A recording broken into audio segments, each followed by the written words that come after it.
Bancada oposição e parlamento foi indalaisne declara e a plenária kata partido balung hakarak hetang posição entrega uan ba mambot.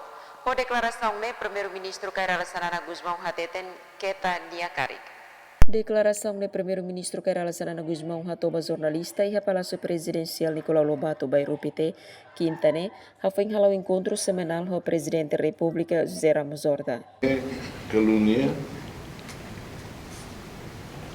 algum orçamento leia do silo advogado, mas silo losne, atamente tribunal que não calúnia. Além de Parlamento Nacional critica primeiro-ministro com a presença SECOMS gasta ona 5.000 onde acompanha primeiro-ministro na atividade. Hatan ba questão ne primeiro-ministro hateten lahusu atutuir no nalikatan baona. Emerenciana Pinto, STL News.